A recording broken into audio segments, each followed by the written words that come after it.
Shamarka fuudhee jalatamtoota fi kabajamtoota hordoftoota chaanaalii kootii akkam jirtan nagaa jirtanii nagaa kootii galata waaqayyoo baga nagaa taatanii fayyaa kootii har'as viidiyoo haaraadhaan dhufeen jira akka jaalattanis abdiin qaba.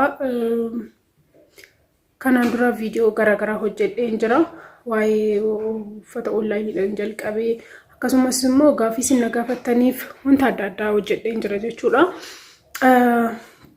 Yeroo jalqabaatiif gara chaanaalii kana kan dhuftan subscribe gochuudhaan maatii ta'a akkasumas immoo mallattoo bilbilaa gadhuquudha yeroo hundumaa viidiyoon atattamaan akkasiin bira gahu godha har'ammoo jechuudha. Namoonni baay'een gara onlaayiniitiin uffata na ajajanii jiranii yaa akkuma isiniin jedhe immoo bakka isaan jiranitti deemitiin geessaa akkasumas immoo namni biraatillee jechuudha akka arganiin irraa bitan baay'isee kan fuudhee deema jechuudha.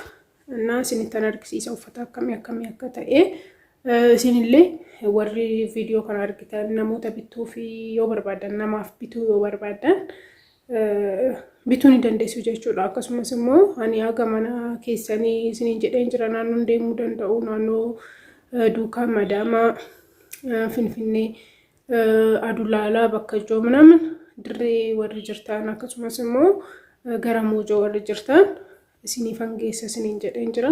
Ajajachuun dagatinaa gara viidiyootti isin geessa jechuudha isinitti argisiisa. Okay, as keessa godheen jira.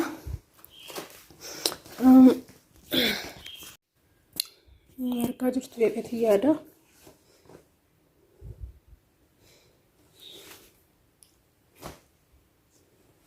Yaa kana ni beektu jedheeta yaada uffata akkanaa isiniif haaraa miti ni beektu. Akkasumas immoo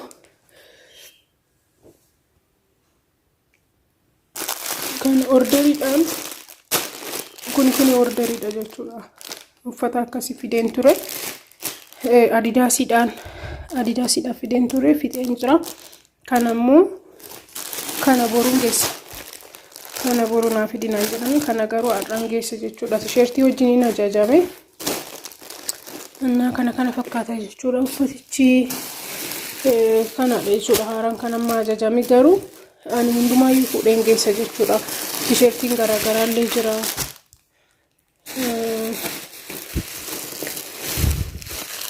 Kan daa'immanii jira. Kana qofaa miti baay'eedha jechuudha. Baay'eedha yaa akkuma jedhe asillee miti bakkeen itti gurgurus jira jechuudha. Gabaatti onlaayinii qofaan osoo hin taane gaafa gabaa gara gabaa deemee waan gurguruuf hunduma isaa fidee dhufne yookiin immoo mana hin jiru hundumti isaa achi jira jechuudha.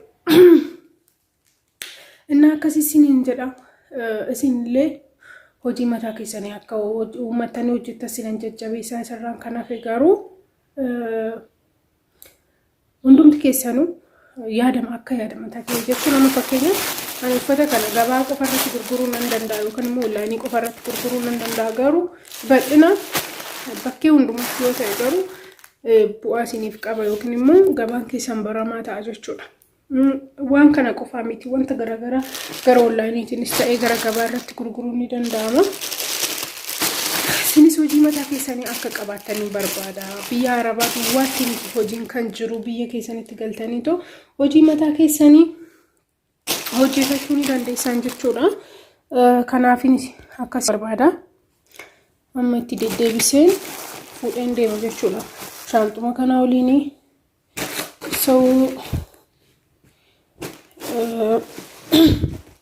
gabaa akkanaaf fiddan namoonni baay'een baay'isoo ijoollee hedduun jechuudha. Dhugaa irratti ijoollee hedduu sirraa binnaa maatii keenyaaf nu geessi warri jettanillee jira. Borummoo jechuudha. Boru yookaan iftaan isinittan argisiisa eenyudhaaf akkan geessu uffata duraanii footoodhaan nuyi kaan isaan isa na ajajatanii jiran jechuudha ijoollee hedduun. Na ka'een ture jechuudha deemuudhaafi boorsaa kiyya baatadhee deemaa jira. Egaa gaasiikkee hojii gaarii nan jedhaadha.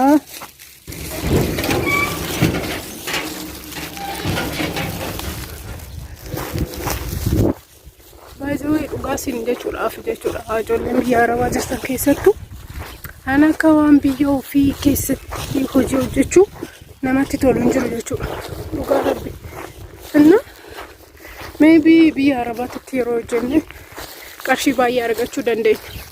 Garuu immoo amma sa'aatii kanatti hirribaan kaatan biyya Arabaatti akkuma fees maatiin keessan gaarii yoo ta'e halkaniin kaatanii aduu qorra keessatti guyyaa aduu keessatti qorra osoo hin jedhin hojii isaan irratti dadhabna. Garuu biyya keenya keessatti jechuudha. Odoo akkasitti iyyuu miti sa'aatuma normaalii ganama sa'aatii 2tti kaane galgala aga sa'aatii 12tti osoo hojjenneeti jireenya jijjiirama qabu jiraachuu ni dandeenya isiniin jedha. Isin hundumtuu ijoolleen shamarran biyya Arabaa jirtan keessattuu kottaa gara biyya keessanitti galaa ta'u hojii mataa keessanii hojjedha isiniin jechuu barbaada. Warri tigistii dhabdanii yoo galemmoo maaliin hojjedha jireenyi baay'ee ulfaataa ta'eera biyya Itoophiyaa keessatti warri jettan jechuudha. Dhugaa isiniin jedhaan yaada akkasii gonkumaa sammuu keessaa of balleessaa. Jireenyi ulfaataa ta'e tokko yoo hin jiru. Isin akka namaatitti malee waan biyya Arabaa jirtaniif qofa akkasinitti fakkaata malee gaafa jireenya mataa keessanii jiraachuu jalqabdan homtuu tokko homaa tokko isinitti fakkaatu jechuudha. Maaliif isin qoonqoo namaan adda ta'e yookaan immoo jireenya namaan adda ta'e sababbii isin hin jiraanneef jechuudha. So caal jedhaatii gara mana keessanitti kottaa isin jechuu barbaada. Amma asfaaltirra ga'een jira konkolaataa qabadheen garan deemutti deemaa. Hunduma keessanuu isinin jaalladha isinin kabaja. Isinillee maatii keessan ajajadhaadha uffata suuraa isiniif maxxansa. Turtii gaarii isiniif hawwa isinin jaalladha isinin kabaja. Argitanii daandii kana mee warri beektan karaa kana warri beektan koomentii irratti naaf balleessa naaf barreessa.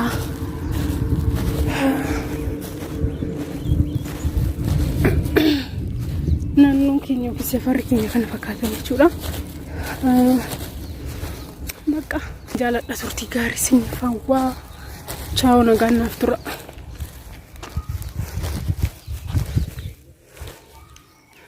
Jechuudha duratti waa'ee intini isin jenna warri gara haaraa taatan jechuudha. Chaayinaalii kanaaf warri haaraa taatan subscribe gochuudhaan maatii ta'a akkasumas immoo mallattoo bilbilaa gadhuquudhaan yeroo hundumaa viidiyoo natattaman akkasiin bira ga'u godha. Sanirraa kanaaf garuu yeroo baay'ee wanti isin dagachuu hin dandeenye waan tokko yoo jaallattan namni baay'een akka jaallattan natti himtanii jirtan baay'isawwee jechuudha. Aduurra taa'ee kan jiru immoo konkolaataan eeggachaa jira baay'ee isinin ajaa'ibsiin jechuun barbaada. Namoota biraatiif erga jaallattanii waan tokko namni biraallee jaallachuu sababii danda'uuf namoota biraatiif sheerii gochuun dagatina isinin jechuun barbaada jechuudha. Turtii gaarii isiniif hawwa hunduma keessanuu isinin jaalladha isinan kabaja. Shamarran biyya Arabaa jirtan kottaa gara biyyaatti galaa hojii mataa keessanii uummadha. Turtii gaarii bye bye. I love you.